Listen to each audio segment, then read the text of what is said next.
Bem-vindos à Onda do Despertar, este canal que vai trazer autoconhecimento, desenvolvimento pessoal e muito despertar de consciência. Eu sou a Simone Cavoloni e se você ainda não me segue, se inscreva no meu canal, porque eu vou trazer livros fantásticos de muito autoconhecimento. Hoje eu venho trazer para vocês o livro de Connie Mendes. É um livro que não foi editado e publicado aqui no Brasil, mas eu tenho uma tradução, que é uma tradução doméstica em português. Esse livro ele está em espanhol. Ele se chama El Librito Azul. O nome do livro, em versão em português, é O Livrinho Azul. Eu tenho aqui no meu Kindle, porque eu tenho este PDF, que é desta tradução que eu vou passar para vocês, que é a tradução em português. Vou falar um pouquinho, primeiramente, de Connie Mendes. Quem é Connie Mendes? Connie Mendes foi uma escritora, artista e cantora venezuelana. Ela nasceu em Caracas em 1898 e ela faleceu em 1979. Ela faleceu com 81 anos. Foi reconhecida pelos seus livros de espiritualidade e de desenvolvimento pessoal. Eles foram traduzidos em diversos idiomas e influenciaram muitas pessoas ao redor do mundo. Connie Mendes, ela começou sua carreira, a parte artística, como cantora de ópera e, posteriormente, ela se tornou atriz tanto do cinema como de teatro. Por meados de 1930, ela começou a explorar a espiritualidade e a filosofia. Começou a estudar o espiritismo, budismo, hinduísmo. É uma das pessoas que acompanhou e seguia sempre os passos de Saint-Germain, sempre conectado com a fraternidade branca e com os mestres ascensionados. Essa experiência levou ela a escrever livros, e os seus primeiros livros se tornaram muito populares, tanto na Venezuela quanto aqui na América Latina. E dentre os livros mais conhecidos de Connie Mendes estão Metafísica 4 em 1, o livro O Maravilhoso Nome de Deus e El Libro de Ouro de Saint-Germain, entre outros, tá? Então, seus escritos, eles apresentam uma visão espiritual baseada na crença de que é possível transformar a sua vida por meio do poder da mente e de suas palavras, dos seus pensamentos, de suas palavras, dos seus sentimentos. E, além de seus livros, Connie Mendes também foi uma importante figura pública na Venezuela. Ela ajudou a fundar a Sociedade Teosófica, participou de vários movimentos políticos e sociais também. A influência dela foi muito grande na cultura da Venezuela e isso foi muito significativo. O seu legado continua a inspirar muitas pessoas que buscam uma vida mais espiritualizada e mais consciente. Connie Mendes dedicou a sua vida para o despertar da consciência. E ela usa muito a metafísica para tudo isso. E hoje eu vou trazer um livro que é um livro pequeno, em tamanho e grande em sabedoria. Então, o Livrinho Azul é um manual de metafísica em termos simples. Então, você vai entender aquilo que está escrito aqui. Este pequeno livro não está escrito que este autor chama de palavras de um centavo, ou seja, temos termos mais simples para que seja compreensível para quem precisa conhecer a verdade de Deus e que não tem nenhum conhecimento para poder digerir os textos de psicologia e metafísica, pois estão escritos de uma forma mais simples em espanhol que nós vamos trazer agora, traduzido em português. Todo livro metafísico ele deve ser lido muitas vezes, e cada vez que você lê, você vai entender melhor. Agora, só o que é praticado é o que fica conosco. O que é apenas dito e não usado, se foi. Connie Mendes, O Pequeno Livro Azul. Toda vez que ouvimos ou lemos algo novo, desconhecido para nós, as células que estavam adormecidas em nosso cérebro despertam. A segunda vez que nos deparamos com essa nova ideia, nós a entendemos um pouco melhor. As células movidas começam a trabalhar a ideia e depois de um curto período de tempo em nossa mente, nós começamos a aceitar essa ideia. Adotamos e colocamos em prática tudo isso aprendido automaticamente. É acordando, aprendendo, evoluindo e avançando. Não é necessário fazer esforços sobre-humanos para colocar as coisas em nossa cabeça. É um processo natural. Sim, devemos colocar da nossa parte a boa vontade de reler, reler e reler até sentirmos que o que aprendemos é automático. E isso é tudo. Leve uma cópia deste livrinho com você em sua bolsa, no seu bolso, coloque ao lado da sua cama no criado mudo, coloque numa mesa na sua cabeceira e releia com frequência, especialmente sempre que você tiver algum problema. Toda vez que enfrentar uma situação angustiante ou acontecer com você algo que não seja bom para o seu coração, que você não se sinta bem, é com o livrinho que você vai abrir e você vai consultar e vai pensar, parece que isso foi escrito para mim. Vem uma mensagem para você. Jesus Cristo disse, na casa do meu Pai há muitas mansões. A metafísica é uma dessas mansões, ou seja, o estudo das leis mentais e espirituais. Não mexa com ele, espiritismo, embora este seja também uma mansão da casa do Pai. Que este pequeno trabalho lhe traga toda a paz e prosperidade que trouxe a tantos outros. Você é abençoado. Você é abençoado porque você está recebendo este conhecimento através do livrinho azul de Connie Mendes. Capítulo 1. Hoje nós vamos fazer o capítulo 1. Antes de empreender qualquer ofício, o candidato que vai realizá-lo recebe instruções ou estuda a técnica do mesmo. No entanto, há quem empreenda sua tarefa totalmente às cegas, sem instruções, sem técnica, sem bússola ou desenho, sem noções do que vai acontecer. É o ser humano. O que é a vida?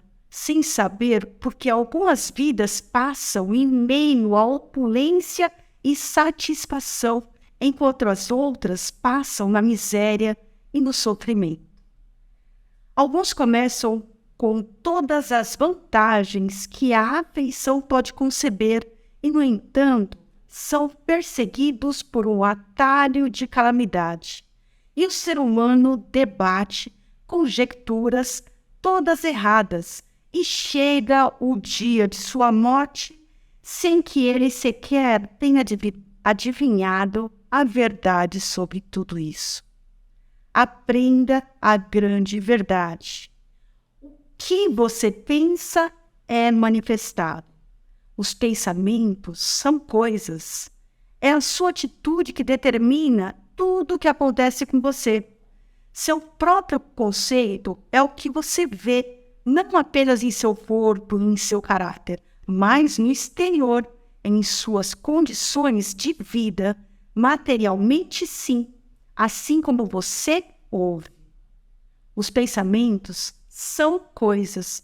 Agora você vai ver. Se você tem o hábito de pensar que tem uma constituição saudável, faça o que fizer, sempre será saudável. Mas você muda a sua maneira de pensar.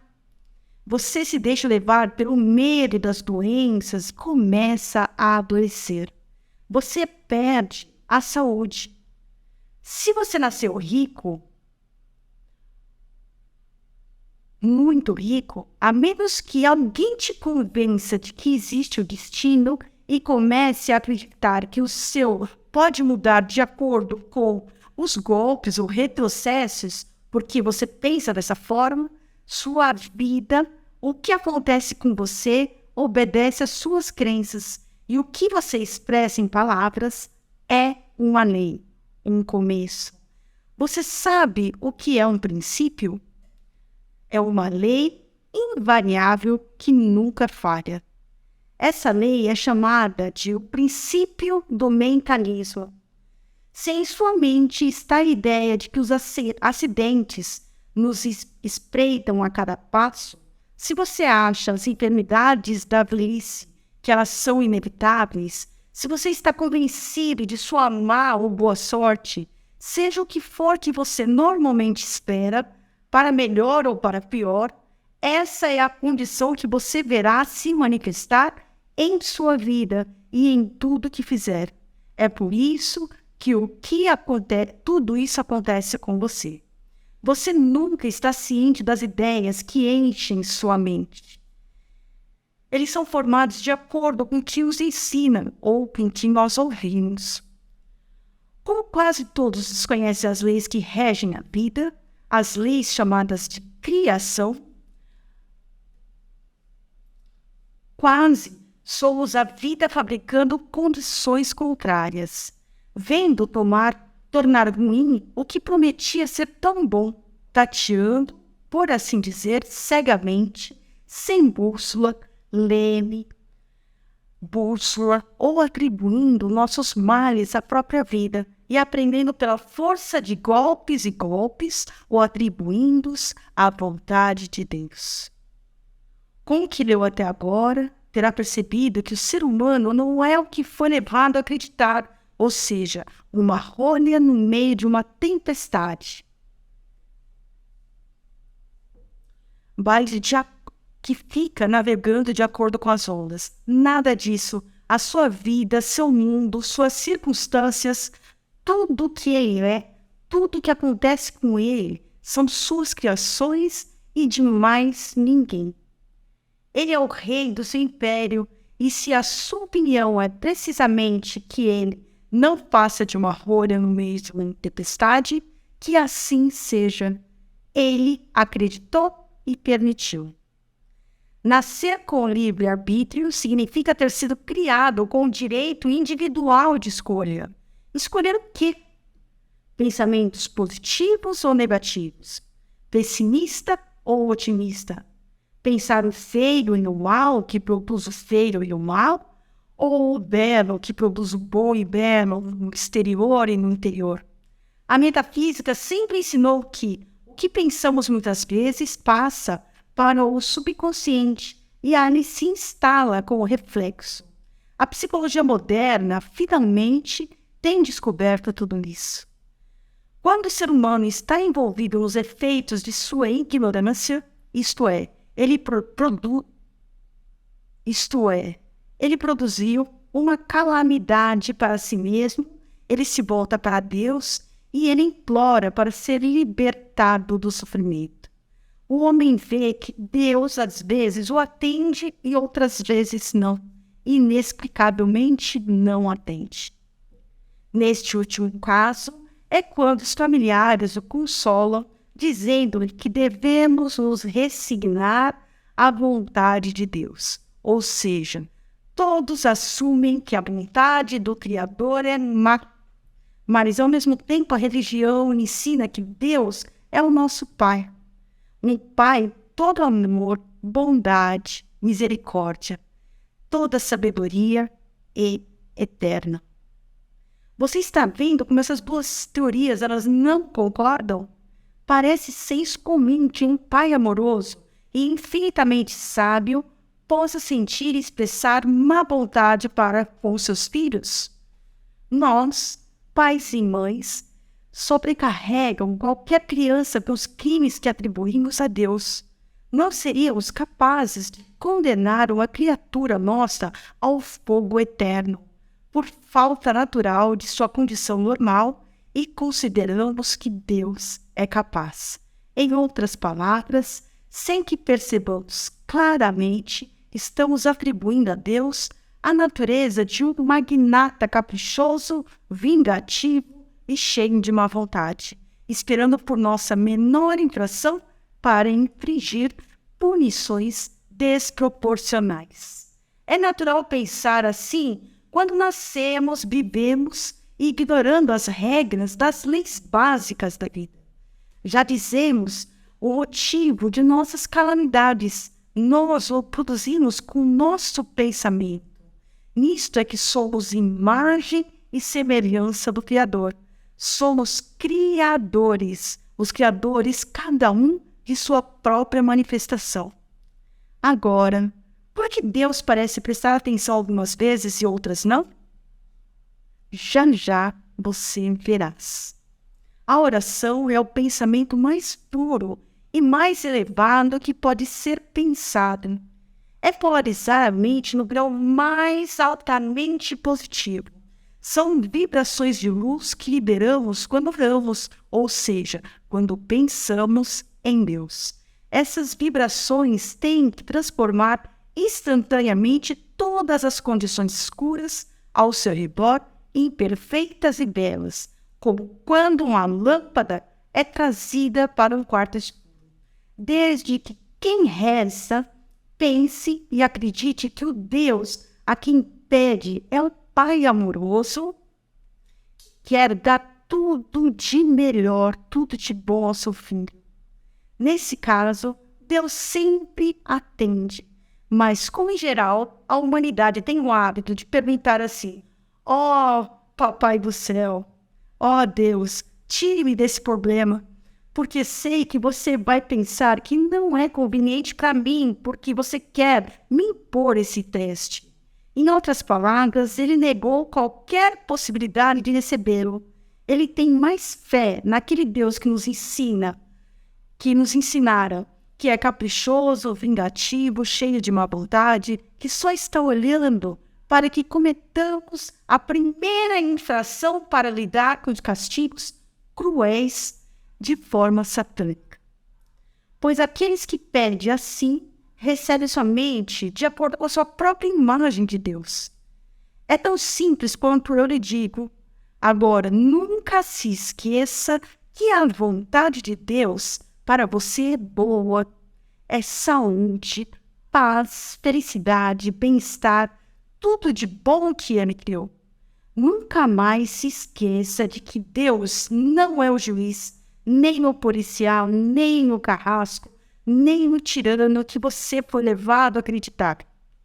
A verdade é que Ele criou 7 leis, 7 princípios que funcionam em tudo e sempre. Eles não descansam por um único minuto. Eles são os responsáveis por manter a ordem e a harmonia em toda a criação. A polícia não é necessária no espírito. Aquele que não anda com a lei, pune a si mesmo. O que você pensa é o que se manifesta. Então, aprenda a pensar corretamente e com a lei para que se manifeste todo o bem que Deus quer para você. São Paulo disse que Deus está mais perto de nós do que nossos pés e nossas mãos, mais perto ainda do que nossa respiração. Para que não precisemos gritar com Ele, para Ele nos ouvir, não há necessidade de gritar. Basta pensar nele para que, mesmo que pareça quebrado, já comece tudo a se decompor. Ele nos criou. Ele nos conhece melhor do que podemos conhecer a nós mesmos. Ele sabe porque agimos desta ou daquela maneira e não espera que nos comportemos como santo quando estamos aprendendo a andar nesta vida espiritual. Eu vou implorar para você não acreditar em nada do que eu estou te dizendo sem antes verificar. É seu direito divino e soberano. Não faça o que fez até agora. Aceite tudo o que ouve e tudo o que vê sem dar a oportunidade de julgar entre o bem e o mal.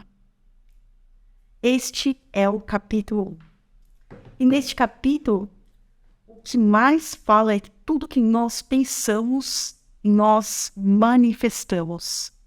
Então, o que precisamos aprender as leis para que possamos manifestar tudo aquilo que Deus tem para nos oferecer, porque Ele é nosso Pai.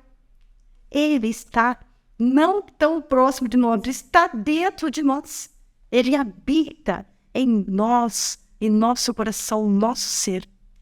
Então eu peço para que vocês comecem a praticar este pensamento, comece a praticar o pensamento positivo, comece a pensar de forma para que você possa manifestar tudo o que há de melhor, tudo que Deus pode prover para nossas vidas. E logo mais eu estarei colocando o capítulo 2. Gratidão a todos e até mais.